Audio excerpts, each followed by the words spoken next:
Guys, पिछले episode में हमने देखा था कि हाउचेन यूनिकॉर्न बीस्ट के पास में गया था। हाउचेन उसको प्रपोजल देता है और कहता है कि क्या तुम मेरी मदद करोगे। जहां पर हमें यूनिकॉर्न बीस्ट को दिखाया जाता है जो कि हाउचेन के बात को मान चुका था। हाउचेन भी उसको एक्सेप्ट कर लेता है। हाउचेन के एक्सेप्ट करते के साथ ही लाइट गॉडेस अपने ब्लेसिंग को उसको दे देती है, जिसकी वजह से यूनिकॉर्न बीस्ट की पावर धड़ाधड़ करके बढ़ने लगती है, जिसकी वजह से वो लेवल 9 पर जा चुका था। जिसके बाद हाउचेन उसको लेकर वहां से निकल चुका था। साथ ही जो पलाडीन होते हैं वो हाउचेन को नाइट टेम्पल का वाइस पलाडीन बना देते हैं और कहते हैं कि तुम्हें बाकी टेम्पल्स पर जाकर उनकी मदद करनी होगी। हाउचेन भी उनके बात को मान चुका था और बाकी टेम्पल्स की मदद करने के लिए निकल चुका था। वेल, वो एक्साइटेड था क्योंकि वो कार से मिलना भी चाहता था। और यहीं पे पिछला एपिसोड खत्म हुआ था। तो चलिए इस एपिसोड को एक्सप्लेन करना स्टार्ट करते हैं। इस एपिसोड की स्टार्टिंग में हमें ओजा सिटी का सीन दिखाया जाता है, जहाँ पर हमें डीमंस को दिखाया जाता है जिन्होंने वहाँ पर अटैक कर दिया था। जहाँ पर हमें सोल्जर्स को दिखाया जाता है जो कि उनके साथ में मुकाबला कर रहे थे, पर उन सभी की संख्या ज्यादा थी, जिसकी वजह से उन सभी को फाइट करने में दिक्कत हो रही थी। पर हमें उन सारे सोल्जर्स को दिखाया जाता है जो कि हार मानने को तैयार नहीं थे और उनके सामने जो भी मॉन्स्टर्स आ रहे थे वो उन सभी को मार रहे थे। जहाँ पर हमें मैजिशियंस को दिखाया जाता है जो कि अहम भूमिका निभा रहे थे। वो अपने पावर का यूज करके इन सारे सोल्जर्स को सपोर्ट कर रहे थे। जहाँ पर हमें एक बंदे को दिखाया जाता है जो कि घोड़े पर बैठा हुआ था। वो अपने सामने आने वाले सारे डीमंस को मार रहा था। तभी उसको महसूस होती है कि जो मैजिशियंस है उनकी पावर कम होती जा रही है। तभी वहाँ पर एक डीमन गॉड आ चुका था जो कि रॉक डीमन गॉड था। जहाँ पर हमें रॉक डीमन गॉड को दिखाया जाता है जो कि आते के साथ ही काफी सारे ह्यूमंस को मार चुका था। वेल, अगले सीन में हमें एक सोल्जर को दिखाया जाता है जो कि फाइट के सारे रिपोर्ट को ले जाकर मून को देता है। मून उससे कहते हैं कि तुम्हें अपने रिसोर्सेज को बढ़ा देना चाहिए, जिसके बाद वो सोल्जर वहां से जा चुका था। वेल, अगले सीन में हमें असेसन टेम्पल के मास्टर को दिखाया जाता है जो कि फाइट के अंदर उतर चुके थे और वो उस डीमन के साथ में फाइट कर रहे थे। उनकी पावर काफी ज्यादा थी और वो तेजी से उस पर अटैक कर रहे थे, जिसकी वजह से डीमन को भी उनका अटैक रोकने में दिक्कत हो रहा था। जिसके बाद डीमन भी अपने एक बहुत ही पावरफुल पंच का यूज करके उन पर अटैक कर देता है और कहता है कि तुमको मरने में थोड़ा सा भी दर्द नहीं होगा, तुम्हें शांति से यहाँ पर मैं मार दूंगा। जहाँ पर हमें उस मास्टर को दिखाया जाता है और वो भी अपने पावर का यूज करके उसके अटैक को रोकने लगता है और ये सीन यहीं पे कट चुका था। वेल, अगले सीन में हमें मून को दिखाया जाता है जो कि कहते हैं कि लगता है कि मुझे भी बाहर जाकर उन सभी का सामना करना होगा। और इसके बाद वो तेजी से बाहर निकल जाते हैं और इसके बाद वो बाहर आ चुके थे। जहाँ पर हम मून को देखते हैं जो कि आते के साथ ही अपने पावर का यूज करके रॉक मॉन्स्टर पर अटैक कर देते हैं। और आप सभी को तो पता ही होगा कि जो मून है वो कितने पावरफुल है। उसके एक ही अटैक की वजह से उसका दोनों हाथ कट चुका था। वो चिल्लाने लगता है और कहता है कि बुढ़े ने मेरे दोनों हाथों को काट दिया। साथ ही हम असेसन टेम्पल के मास्टर को भी देखते हैं जो कि आजाद हो चुके थे क्योंकि उस मॉन्स्टर ने उनको अपने हाथों में पकड़ रखा था। जिसके बाद वो सारे बंदे अपने घुटनों पर आ चुके थे और कहते हैं कि हम सेंट को ग्रीट करते हैं। और हमें कार्ड को दिखाया जाता है जो कि फाइट के बीच में आ चुकी थी।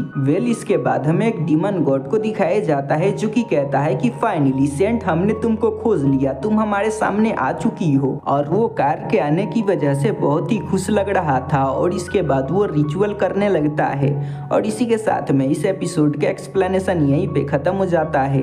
वेल गाइस, आप सभी कमेंट करके बता सकते हो कि जैसे जो मैं एक्सप्लेन करता हूँ तो क्या मुझे अपने बीच में कुछ चेंजेस करने चाहिए। जैसे कि मैं कुछ बोलता हूँ, जैसे कि मैं अभी बोल रहा हूँ, तो क्या मेरे बोलने का जो तरीका है वो सही है या फिर मुझे उसमें कुछ चेंजेस करने चाहिए। अगर आप सभी कमेंट करके बताते हो तो मैं पूरी कोशिश करूँगा उन सभी चीज़ों को सुधारने का। वेल गाइस, आप सभी कमेंट करके मुझे इसके बारे में सजेस्ट जरूर करना। और हाँ गाइस, मैं आप सभी को बताना चाहता हूँ कि मैंने पिछले वीक BTTH के एक्सप्लेनेशन को किया था, पर उसको एडिट करते करते काफ़ी टाइम हो चुका था, जिसकी वजह से उसको मैंने अपने मेन चैनल पर अपलोड नहीं किया। उसको मैंने अपने सेकंड चैनल पर अपलोड कर दिया, पर मैं उसको अपने मेन चैनल पर कल अपलोड कर दूंगा। तो मैं उम्मीद करता हूँ कि आप सभी उसको देखोगे और सपोर्ट दिखाओगे।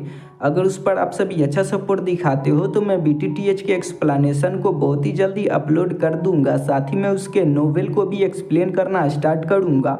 साथ ही मैं स्वेले स्टार के नोवेल को भी एक्सप्लेन करूंगा। तो अगर आप सभी चाहते हो कि मैं इन सारी चीज़ों को एक्सप्लेन करूँ आपके लिए, तो आप सभी थोड़ा सा सपोर्ट दिखाना, क्योंकि अभी के टाइम में आपके भाई का जो चैनल है वो काफ़ी डाउन है। तो आप ही सभी मुझे सपोर्ट करके ऊपर उठा सकते हो। तो गाइस थोड़ा सा सपोर्ट दिखाओ। और हाँ गाइस, आप सभी को परेशान होने की कोई भी ज़रूरत नहीं है। मैं कल ही इसके नोवेल के एक्सप्लेनेशन को अपलोड कर दूंगा।